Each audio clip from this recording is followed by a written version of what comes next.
Friends, Naman, Adesh. This is Yogi Surajnath Guru Budnaji with Gorakh Sabadi, the sayings of Gorakh Nath. Sabadi number 2. Well, first we have said Naman and Adesh. Let us understand these two words.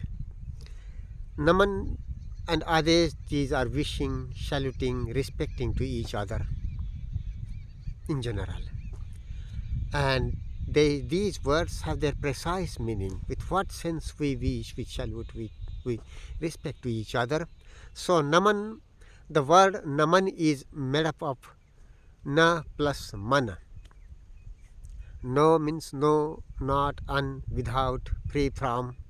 And Mana means mind, thinking mind. Particularly Mana means thinking mind. Chitta means all mind. Sometimes Mana is also used to refer to all mind, all sense organs. But precisely when Chitta means whole of the mind, all senses awake. Consciousness included all the sense organs, including thinking. So Chitta, and Mana means this particular organ, particular sense organ, that is thinking mind. Part of the consciousness which is potential, which is capable of thinking, that mind, that part of the mind consciousness is called as Mana, mind. So Na Mana means free from the mind, that is free from the seen, from the known, because known, seen, what is recorded in the mind, it is but past and memory, data, which has its place in day-to-day life. Otherwise, day-to-day life, our day-to-day life is impossible without thought, thinking, past memory. But that past memory, that thinking potential capacity of our consciousness, which is a part of the consciousness, has no potential, no ability to come unto and to live, to be in the moment to moment, in the present. It has no potential of presence of to be coming to and live in the present. That is, presence of the mind is fundamentally different potential. It is not in the reach of time, past, memory, data, thought, thinking. So Naman means to wish, to salute to each other with freedom from mind, freedom from the known, so that you are innocent and fresh, to wish, to greet, to look, to feel each other. So simple. Otherwise, that namaste and namaskar, they are different things. They don't carry the sense of namana in itself. No. They are tradition. They contain traditions and beliefs. Namaste. Maybe this RSS walas in India, they use namaste with referring to their tradition and to their land and their beliefs and their ideas, ideologies, Vedantic and so on. Namaskar is also another matter. Skar means scar. The word skar in Hindi, in Devanagari, in Indian languages, and in European or English language, they are the same. Skar means some mark, some record, some impression. So that namaskar, Naman with some scar, so it's some past memory, and it is always ego-centered, needless to say.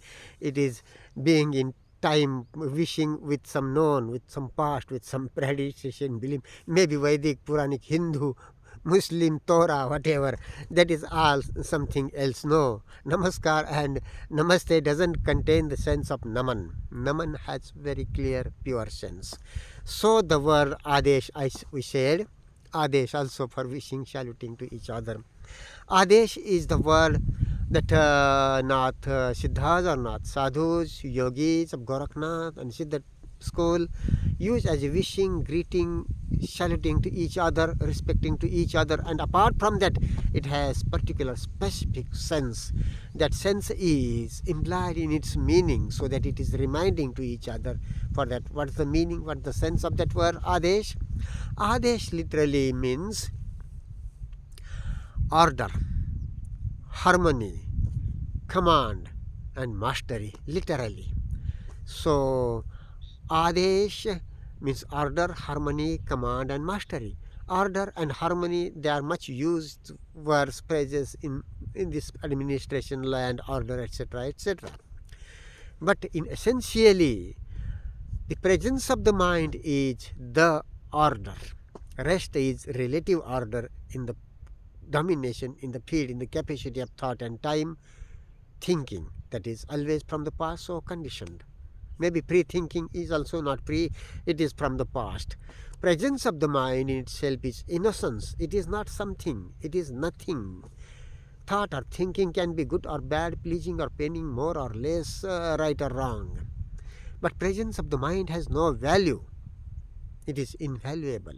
It is nothing. It could be described as nothing, and in no value can touch to it, so it is invaluable. And without that, life is blind. Even if, despite so much thinking and knowledge and oratory and this verbosity and etc. Okay, good, they have their place. Science, physics, mathematics, chemistry, farming, housekeeping, etc. Okay, good, all right, they have their place. That is not problem. But when that known from ideological backgrounds comes up and dominates, then it is all nonsense. Rubbish in the name of religion, in the name of spirituality, in the name of wisdom. Fairly simple this is. So presence of the mind with freedom from the known, that is with the alak sense, with no mind sense. Naman and adesh are basically the similar, same words. So order and harmony, presence of the mind with freedom from the known is innocence. So innocence, presence, observation, feeling life freshly, innocently, that is all together. So it is order, and that order is harmony. That order is the mastery of the consciousness of mind, of consciousness. Our consciousness or mind has only two potentials basically, that is thought or thinking, and presence or attention or attending. Thought or thinking, attention or attending, these are only two basic potentials in our consciousness. But mostly what happens is that thought dominates, past time dominates, and we are time then. All our ingrained consciousness contains feelings, sensations, thoughts, recordings, moving, streaming. That is what time and causation. It is caught in causation, it is time movement, it is movement in time of the consciousness. So we are time matters. We as a whole, our part, as our consciousness as a whole, we belong, we fall into the field of space and time. We are part of space and time, so we are time. You are the world, and the world is in you. You being representation of the world, so you are the world. And so presence of the mind, living it by knowing its potential in itself, using thought as needed, and that way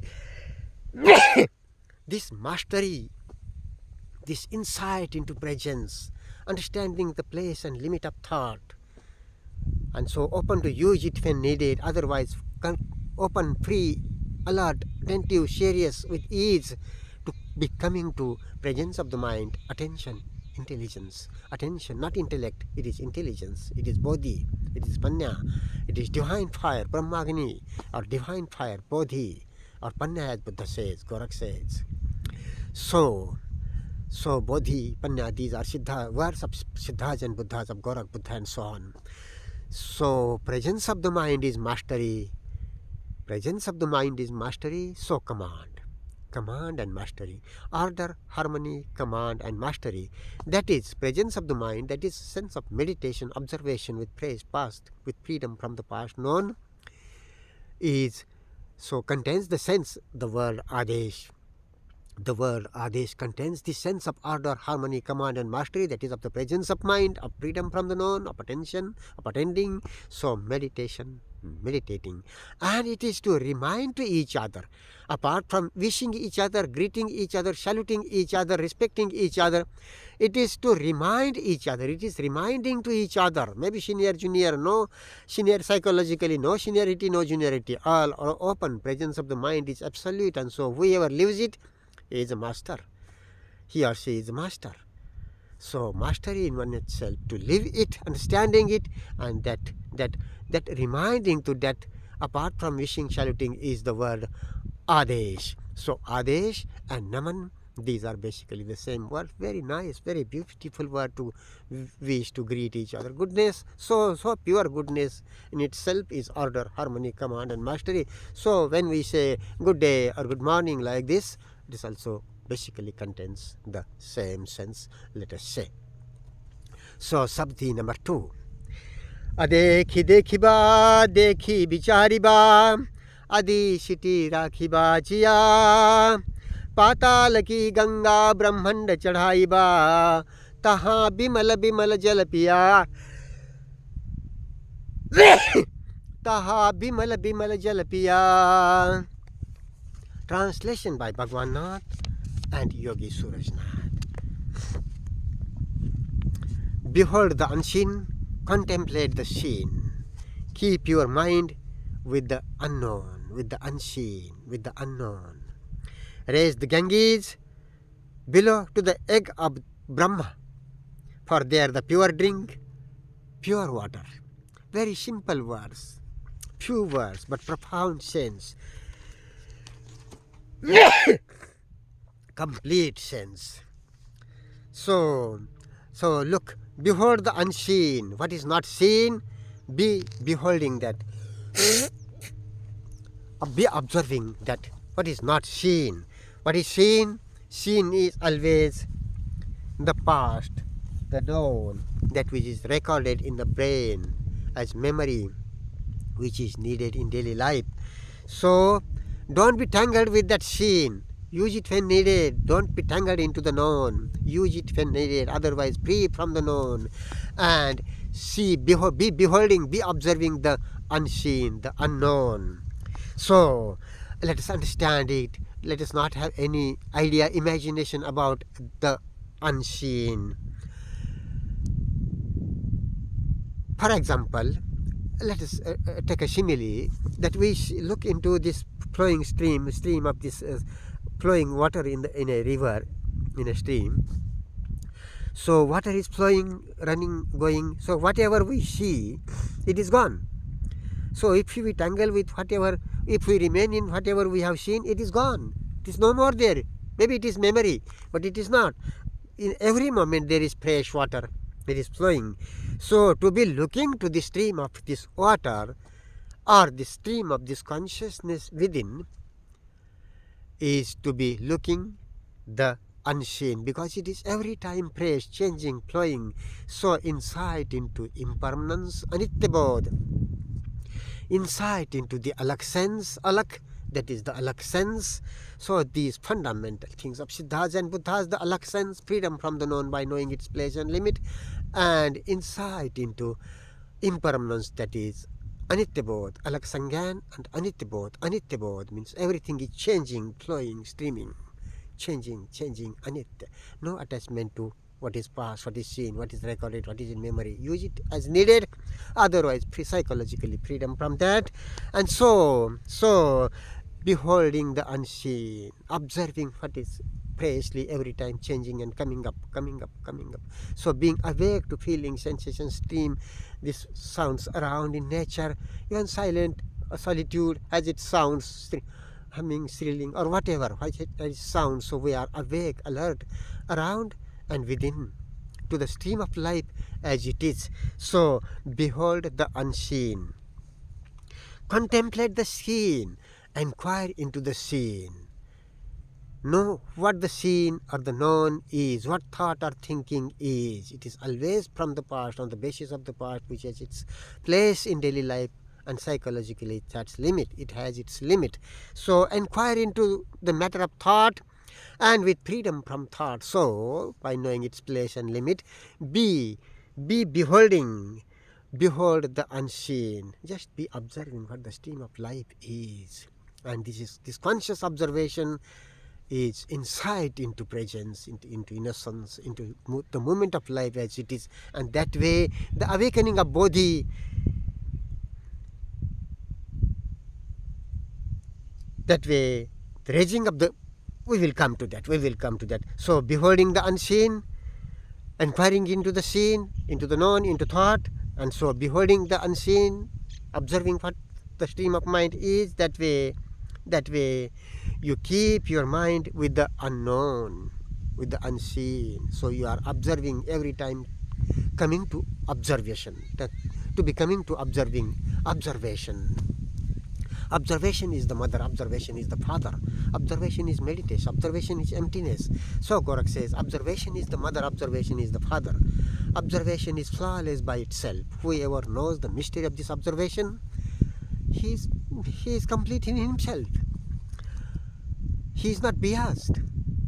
That is fundamental. So, raise the Ganges below to the egg of Brahma. Gangā, Ganges, Gangā. So this stream of the mind, when it goes into desire, it is low going. It is going into time. So that very stream, and look into desire and thought, that which go together, thought and desire are inseparable. So when we inquire into thought and time, into desire, and with freedom from desire, thought, to be coming to presence every time with skill and diligence, that way, that observation itself is raising up that life energy of our awareness up to the brahmaṇḍa, up to the consciousness in itself. So this body mind is aware of itself. This brahmaṇḍa, anda means egg. This brain mind is the egg of this universe. Brahmaṇḍa also means universe. So this brain mind is a representation of the universe, a part of the universe. An egg, which is a part of the universe, contains universe essentially, which is fact. If when we are in the present, so it is open to timelessness. Otherwise, when we are in thought and time, in desire, it is just in space and time. That way also it is part of the universe, but in space and time, cut up, separated from timelessness or emptiness or bodhi. That way, raise the Ganges below to the egg of Brahma.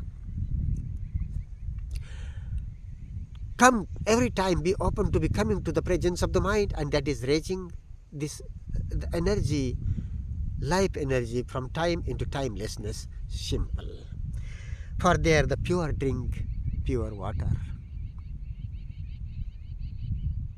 water of bodhi, clean air, fresh air, clean water. Not from the limits of space and time, but from beyond. Nothing. Bodhi, intelligence that awakens on its own. In that presence, in that meditation, every time to be coming to meditation without ideal of continuity of meditation, mind wanders. Okay, all right, but I'm serious to be coming to with ease. So to be coming to the presence of mind with the sense, with anitya, that is insight into freedom from the known and impermanence, change, everything is changing. So we are praised to be observing life as it is, and also open, alert to respond what is needed in day-to-day life. Otherwise, free and open to be listening, to be observing, to be feeling life closely and diligently. This way, we read this note we have given with this Sabadi, which is a brief note, also as well. So it is briefly presented in complete all of the understanding or this commentary on this Sabadi. The egg of Brahma, Brahmaṇḍa, simply means the brain, which is a representation of the world in condensed form. Attention, beholding is the gathering, raising of the energy of the brain, mind, consciousness. Brahmaṇḍa may also mean universe. That which is being seen is in the process of observing, unseen, not seen. That is, the flow of a river or the movement of feelings and sensations within is always new. It can be seen, it is not seen. What is seen is but a memory. Thus, remaining aware of the stream of our consciousness with ease is the awakening of emptiness, pure water or bodhi on its own from nowhere. This is it. Share it, spread it, this pure water, clean air, share it with people. It's very needed. Not traditions and beliefs are needed. This pure sense of Siddhas and Buddhas, or whoever they are, such persons are from any corners of the world, may be called by any name, schools or persons, whatever Socrates or whoever they are, Buddha or Gorakh they are. Let us keep intelligence, bodhi, using the buddhi or thought when needed, using intellect when needed. Let us be open and keep the way of intelligence awake.